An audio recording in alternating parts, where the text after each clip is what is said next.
Hey guys, this is the Uber Elite, and this is my 1 week domination character, TankyTotems. This character is now level 89 on domination. It has 11,500 DPS with Searing Bond and uses Searing Bond as its main source of DPS. It's a pretty good map clearer. It's very cheap to run. It's very easy to run Magic Find on, and I highly recommend it to anybody looking for a new build for new leagues. In this video, I'll be going over the gear, the tree, the gems, and things of that nature. In the description, I will have a guide linked on the forums to for details about this build. If you have anything you would suggest for this build, I would highly recommend commenting there instead of YouTube, because I kind of can't take the YouTube comment system very much. It's kind of annoying, and I don't see a lot of things that I feel like I should see. But anyways, on to the guide. So now that you've seen some gameplay, let's go over the gear. First of all, I have two different types of swaps for this Searing Bond. The first one is the Searing Touch one, which is a Magic Find spec. I have Searing Bond linked with increased burn damage, which is increased burn damage as your #1 support. You should always have this in. After that, I have three other supports: Minion and Totem Elemental Resistance, Faster Casting, and Item Rarity. I consider Faster Casting to be the least important of these. Item Rarity and Minion and Totem Elemental Resistance are two that are very interchangeable depending on where you are and what you're doing and how well you play the spec.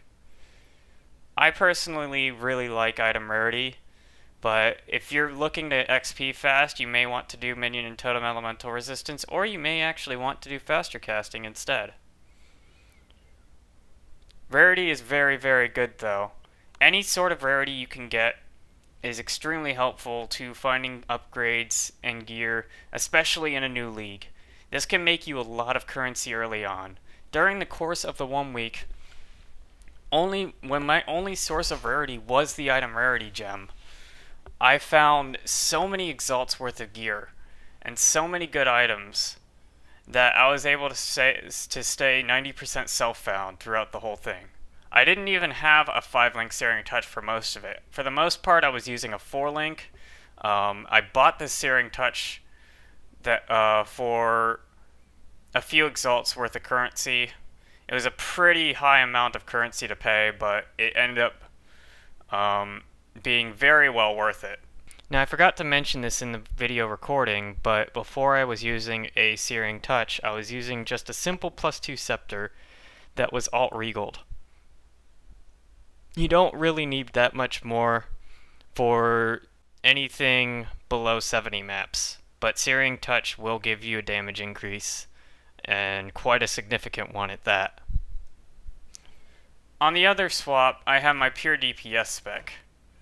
While this Searing Touch swap has only 10,118 damage per second, my Scepter swap has 11,453.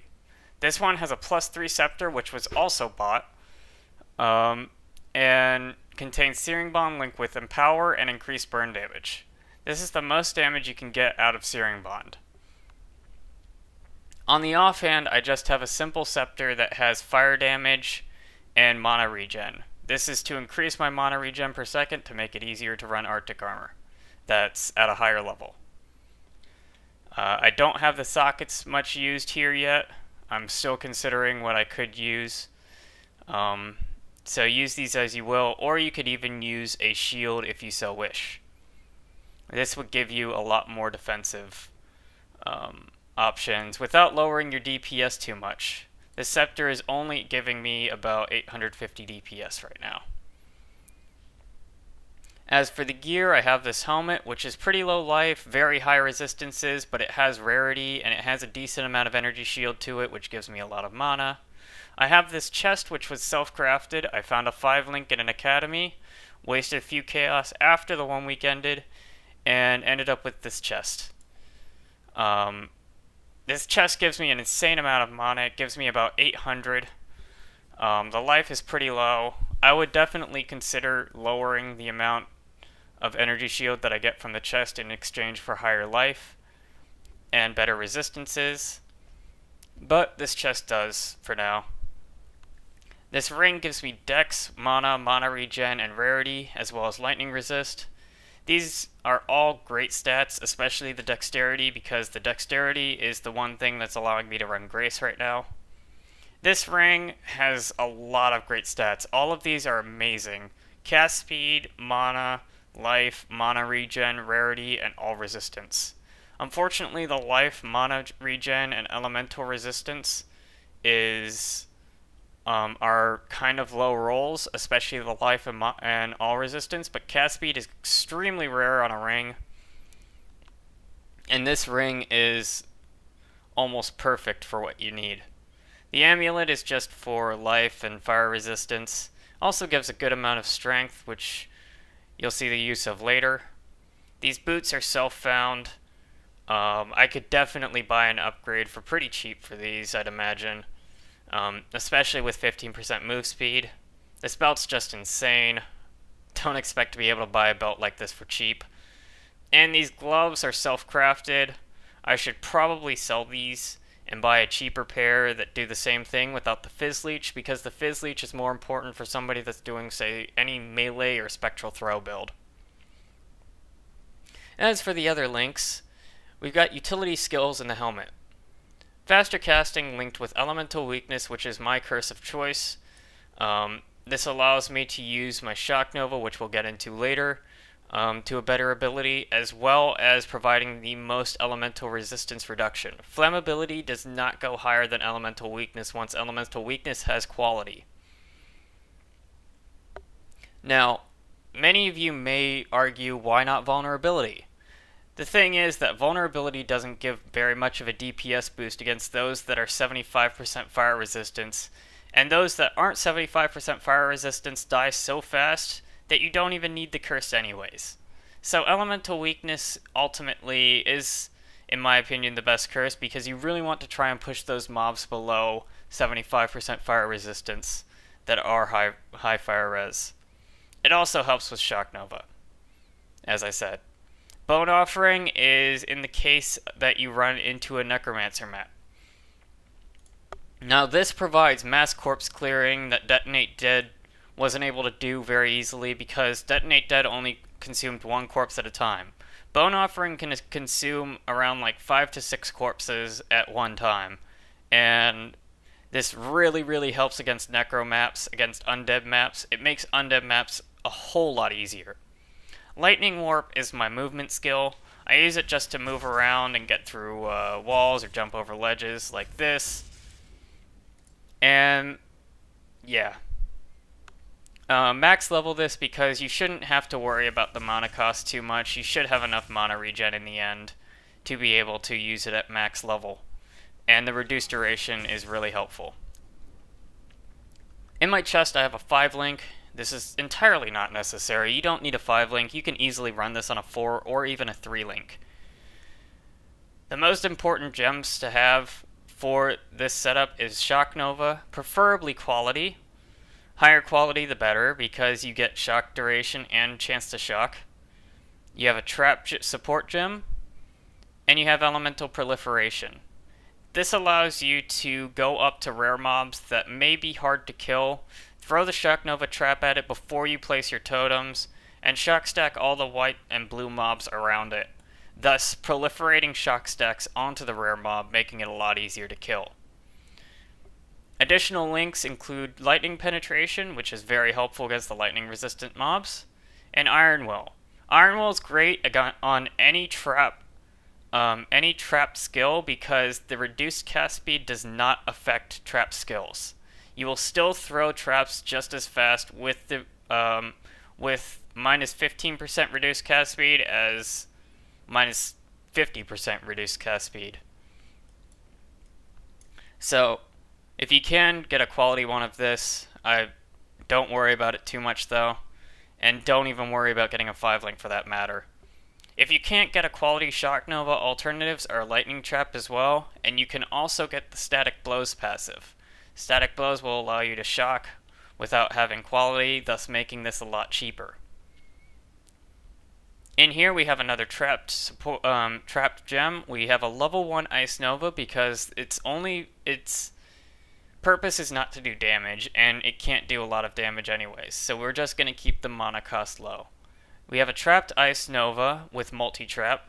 This allows me to cover a large area with Ice Novas and use Elemental Equilibrium to reduce the fire and lightning resistance of mobs by 50%. This is great because Searing Bond does not actually get activated by Elemental Equilibrium, thus allowing you to get a free 50% fire reduction. We also have Arctic Armor in the gloves because Arctic Armor can't be supported by trap gems, therefore you don't have to worry about having a 4-link and having that ruin your Arctic Armor.